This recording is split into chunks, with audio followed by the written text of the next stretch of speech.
Alright guys, welcome back to VALORANT News. Massive rumours emerging for the Americas last night, with the Brazilian teams as of late really struggling in the Americas region. FURIA, 2G, Loud, and of course MRBR as well, having a difficult time in their group so far at this stage. There have been serious questions as to what needs to change to get the regional parity back on track in the region. Some rumours have started to emerge that Riot are at least considering splitting the Americas up, having a North American League and a South American League as well. FURIA says that while there could be some kernels of truth in the report last night, as it stands, this is false and this is not happening, but could their opinion change in the near future? Very much enjoy your thoughts in the comments. Hit the like button if you enjoy. Subscribe if you're new as always, I greatly appreciate it. Let's dive right in. A couple of interesting interviews that came out. Just wanted to kind of run through some of the things that were said, because evil geniuses, where do they go from here? There is still a chance, by the way, that EG don't make it into the playoffs if they were to lose to FURIA, which is difficult to believe, but it's maybe not totally impossible. The funny thing is, we'll see in a second, that FURIA actually still have a chance to make it to the playoffs, even though MIBR most certainly do not.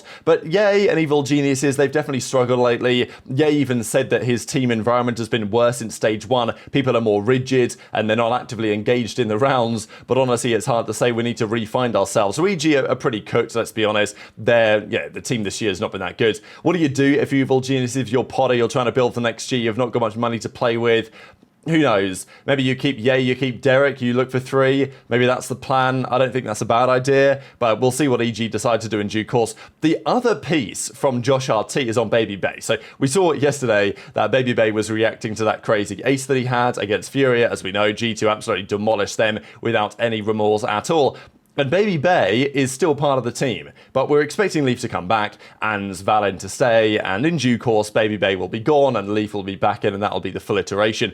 But maybe not. Maybe there's more to it. And Josh RT says that bringing Baby Bay to Champions is something that they are considering. Not necessarily, you would imagine, as to keep him in the starting roster, but as a sixth man vibe guy. Maybe on some maps they even bring him in. Like, who knows? Maybe G2 have a nice game in the group stages, they sub him in, and then at the end of the tournament, Baby Bay's a world champion, right? Because presumably if you're part of the team as a sixth man and you're playing a map, then you would also be considered part of that world championship winning team, assuming the G2 are to win it. So I don't know, we'll see how it goes. There's some discussion around Baby Bay whether he will actually stay as part of the G2 fold, even when we expect Leaf will be back in that lineup in the very near future. But let's get into it, right? Because it has been a big talking point of the last couple of weeks or so that the Americas now is getting particularly divided in terms of who the top teams are and who the very weak teams are, compared to a region like the Pacific, where things are much more even in terms of the, well, whoever can beat whoever, right? The matches in that region are always bangers, we know. And the Pacific continues to make a claim to be the best region in the Valorant world right now, and I think I would definitely agree with that assessment. Now, Aspas, Brazilian player, he's been around plenty of teams over the last few years. Won Champions in 22, third at Champions in 23, third at Champions last year with Lev, and this year might not even qualify, right? Like right now, MIBR have not guaranteed their qualification. They can't make it to the playoffs. It's out of their hands, MIBR, whether they make it to the World Championship this year or whether they do not, because these are the current point standings. G2 have 22 and qualified for sure. Sen have 15 and qualified for sure. But let's say G2 and Sentinels both make it to the finals of the playoffs, then it will be MIBR with 8.2 will definitely be making it at that point. But that's a fair bit of hope, right? Like, if NRG want to make it, let's say, to the World Championship, they'll have to make the finals of the playoffs. Maybe they could do that. Maybe 100T and NRG, they both make the finals, and therefore the 4 teams at the World Championship are G2, Sen, 100T and NRG, just hypothetically in that situation. Live are in a similar boat. All these guys, if they make the playoffs, are in a similar boat as well. FURIA can still make it to the playoffs, as kind of crazy as that sounds, and well, we'll see why right about here.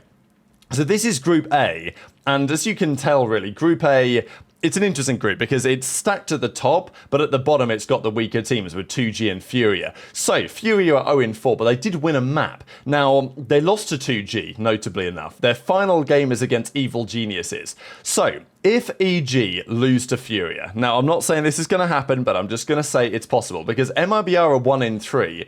Even if they get to 2-3, they lose all the head-to-heads. So MLBR are cooked, basically. There's no way they can make it out. Whereas FURIA, if they were to beat Evil Geniuses 2-0, they would then go to a 3-8 map count with a 1-4 record. Evil Geniuses would go to a 3-9 map count with a 1-4 record, so Furia would beat them on the head-to-head, and they would beat them on the map count, which is the other tiebreaker. Now, if 2G were to beat Sentinels, that's the other final game, 2G Sen. If 2G beat Sen, then yeah, 2G make it out of the groups.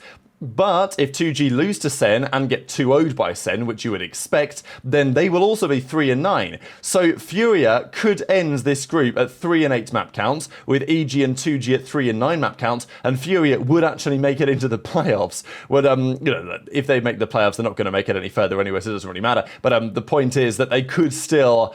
Furia could still go to champions this year, technically, if things go their way and they make a crazy run of the playoffs.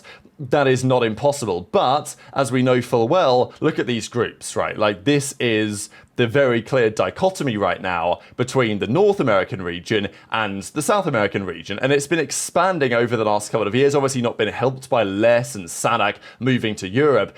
But the big point that many people have said, certainly from the Brazilian scene, is that developing talent and finding new talent has become increasingly challenging over the last 2 seasons, mainly because the league, while it is an America's league, it's based in LA, right? It's based in North America. It means it's a big challenge even in terms of visas, but also, let's say, recruiting new talent to get them from Brazil. And this is added up to an ecosystem which feels somewhat unsustainable. So this report comes out last night that Riot is aiming for a new franchise league in South America and improvements to the VCB, right, the Brazilian Challenger side. They are considering and studying the creation of a franchise VALORANT league in South America. The move comes at the end of next year. So the end of next year, after 2026, the franchise agreements are up, and therefore the partnership agreements are up. Therefore, they can elect to see what they want to do. So rumor has it the new league would be mixed, would bring together Brazilian and South American teams, and would feature fixed franchise teams as well as open slots for teams that qualify through Tier 2 in a model similar to the one already used in the LTA South for League of Legends. With the goal of preparing this for the future, some organizations are already taking action. They mention a few names. The aim is to stand out and secure a franchise spot, which are expected to begin their applications in mid-2026. A rumor has it that some of these teams in Brazil, they are aware of this possibility, and therefore they are preparing accordingly. Other orgs have a good relationship, like those in League of Legends, and therefore there could be something in that. At the same time, Riot Games is in contact with Brazilian Tier 2 teams to understand the operating cost of rosters and infrastructure. Starting in 2026, the company is considering offering financial support for those teams and increasing the number of teams in that championship from 14 up to 16. So, big report last night, lots of bullet points in there, but yeah, the top line is that there is consideration, although Leo Faria says this isn't true, but he doesn't say it's complete BS. We'll see that in a second. Splitting the regions apart. Now, is this a good idea? Because first of all, if we did this, then how many teams would qualify from each region? It's a good question. Right now, Champions is 16 teams.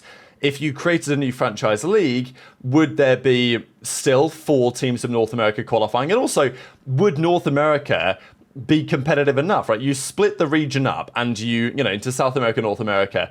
The top end of the South American scene probably gets stronger because the downsides that we've just discussed don't happen, but also they wouldn't be competing against the top NA teams like G2, like Sen, to improve and get better. That could be a disadvantage. Would the North American League benefit from this? Because there would probably be similar discrepancies in the top and the best of the rest, really, in the Americas, in North America, if that was to be the case anyway. So, and then how do you qualify for internationals? Because there's some argument to say that, well, right now, the Americas felt very condensed. Certainly year one of the league when they made the Americas and there were only several spots for North America, only a handful of spots, and then a couple of Brazilian teams came through. It felt like there was just so much talent and teams condensed into a small space. Nowadays, that still feels kind of true, but what would it be? Would Champions be 20 teams? Would it be 4 from each region, or would they limit it in the Americas in order to make that work? It's a question that they will have to ask in due course. But that's the rumour. Now, Leo Faria from Riot gives his perspective and says, this is top of mind for us and changes are coming in 2027 to address it, but this report is false. So, let's kind of diagnose this, right? Because, if you didn't read the last sentence, this actually kind of sounds like he's agreeing with it, right? Because he says, these issues are top of mind for us. The problems in South America right now in the Brazilian scene, talk about the tier 2 scene in the state of challenges and potentially strengthening competitive foundation of Valorant in Brazil, which has been a talking point, and happening after 2026. Leo says, yeah, like these things are top of mind and we will be making changes in 2027 to address it, presumably specifically suggesting around the Brazilian scene. But the idea of splitting it into two different areas, I think that's probably the element that right now Leo is denying. I would say it's something that Riot must have considered, they must have contemplated, they may continue to do so, and look, it's the classic Kojo from Fnatic false thing. Just because it's false doesn't mean that it might not be true in the future. It's possible that it could be. Obviously not part of their plan right now, and should it be? Is this really a good idea? I've got my kind of concerns about it, but I think the idea of trying to strengthen the Brazilian scene, and they're definitely clearly going to do something about that. There's clearly, they've thrown around ideas as to what they think could be the best to help this region out. One of the ideas would be to give them their own franchise league, but for now, he says that's not happening just yet. So yeah, very much interested in your thoughts on all of this stuff in the comment section below. 2027 is going to be really interesting, of course, when the franchise agreements come to a close, or the the current contracts, the partnership agreements come to an end, and they will definitely make some changes to which are the partnered organizations and how that looks from a top level perspective. So very much interested in your thoughts on all of this stuff in the comment section below. Hit the like button if you enjoyed, subscribe if you're new, take care, and I'll see you next time.